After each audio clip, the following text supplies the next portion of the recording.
guys, it's MJ. How are you? So today I want to talk about what does betrayal really mean and how to heal it. So I've been working with betrayal energy inside myself, and every time the wave of like this feeling of betrayal comes up, I'm just sitting with it, and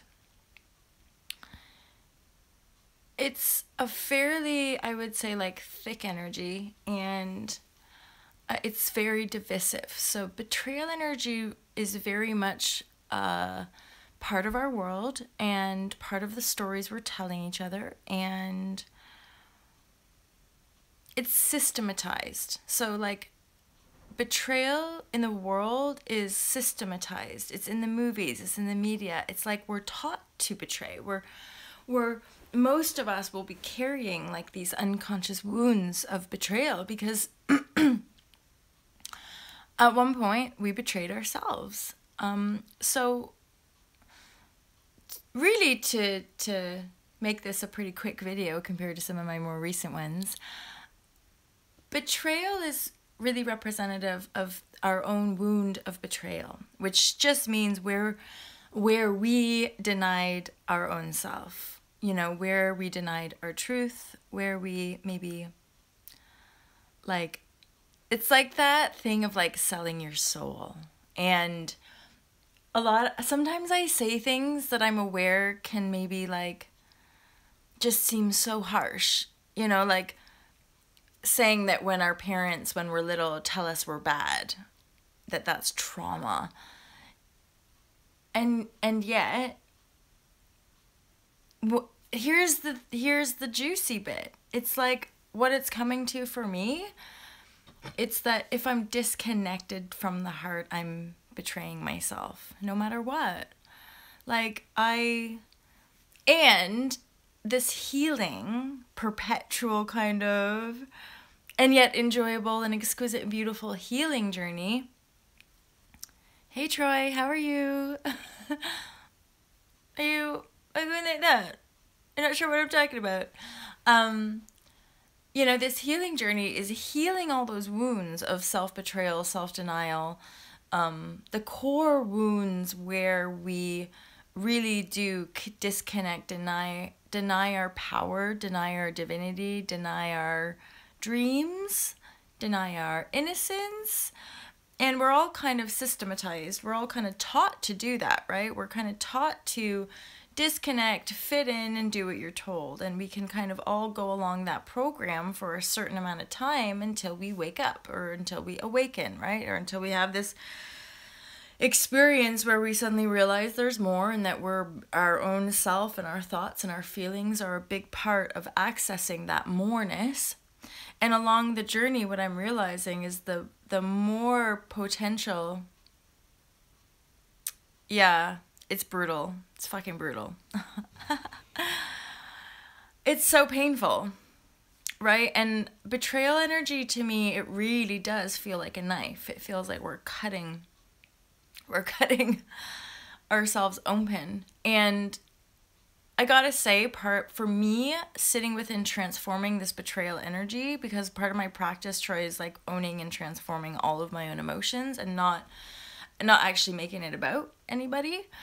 But this is betrayal energy, and I've been sitting with these shades for weeks now, like betrayal and deception and lies and shades and like, yeah, stuff that doesn't really resonate with me, but having to have, it's all being stirred up inside. I'm definitely feeling the intensity. Okay, so here's the juice. Now, as I'm transforming this betrayal energy by owning it, and by recognizing that the true wound inside my own energy is self-betrayal, like all the areas I denied myself, all the areas and points in my history or whatever where I was like, I'm not allowed to speak or I'm not allowed to be who I am, so I'm just gonna cut it off.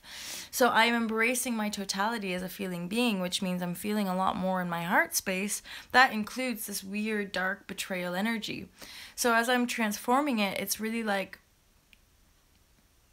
super humbling, and it kind of makes me want to weep or makes me want to cry, but it really has like yeah, I'm just getting this sense of like humbled. It's like all like potential arrogance just falls away, because really, really, really, really, really the only reason people hurt one another is because we're hurt. And so for me, owning and getting really deep down into the core of my own self-betrayal, like where am I denying myself? Where am I thinking that some other person is supposed to make me happy? Where am I giving my power, my inherent power for joy, for creativity, for love? You know, where am I giving that to someone or something else? That's self-betrayal. That is the ultimate betrayal of self, because it's disempowered thinking that there is any force outside of me, any power outside of me. So the more I integrate all of these darker energies, betrayal, deception, lies, secrets, I want to say jealousy, but I want to say it from a place of I've been dissolving jealousy for years now, like consciously practicing an energy of like non-possessiveness and non-jealousy, and yet I've definitely worked with it. So I would say jealousy is an extension of these deeper wounds, these deeper self-betrayal, self-denials. That's a hard one. Jealousy? Is that what you're talking about? Jealousy's a hard one? Yeah, so I would say you have to start with jealousy and recognize its invalidity, the fact that jealousy is not useful for anybody. Harmonize it by more self-love. Like really, again, the only reason we're jealous is because we don't have trust and faith in ourselves, or we don't really love ourselves, or we don't feel worthy of ourselves. Because we don't really want to be around people we can't trust, or we don't want to. And again, we're feeling jealous because we're insecure, and like, oh, you guys, like this. I just love this work because it's infinite. How we excavate our own energy, how we excavate our own energetic blueprints of creation, because each and every one of us is completely individual, and that's part of why I'm so dedicated to just being real and like showing up in my momentary honesty, because it changes, and not pretending like I know anything, but being honest with you guys that I am working on myself very deeply and have been for many, many years, and I have a very earnest desire for like world peace and love, but not in some airy fairy like let's just be love and light, but pretend there's no issues in the world, or there's no disparity in the world. So to me, a lot of the spirituality and law of attraction, it's like, great, now what? Because I witness this energy of people just staying there, like that's the ultimate destination, and I'm like, yeah, but okay, we can use these spiritual practices to kind of help us heal and help us feel better about ourselves and help us feel more grounded and more authentic.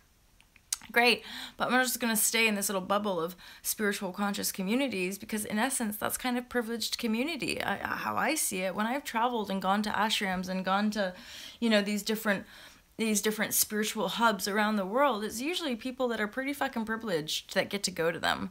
You know, it's like rich people in India who practice yoga, and then white people who go to India to practice. It's not necessarily like everybody's doing this stuff. It's not necessarily even accessible to the poor. So to me, it's talking about this stuff in a very practical way for free for people who maybe can't afford mentors and coaches and all of that, but can still access the higher teachings in a way that hopefully makes sense to you guys and is practical. And that's something I was talking to with a new kind of work buddy who's lending me his drone and having coaching sessions in exchange.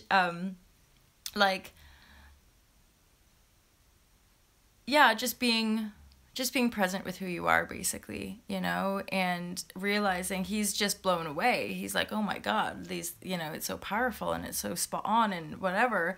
How do you reach more people? And I'm like, just keep going, because it's not, I practice in truth, in earnest, that I never try to get anything from people, that I'm literally just giving of self and giving of the heart, and that is my receiving. Which is pretty cool because there's been a lot of stuff lately that's dropped in that I haven't had to go looking for at all. Like the drone, I was asking for like some purple makeup, and like my friend just randomly was like, "Oh, I have stuff that I'm giving away. It's for you." I'm like, "Oh, purple! I like it. I want it." Then I was like, "Oh my god, it all comes to me. I don't even have to like go looking for it."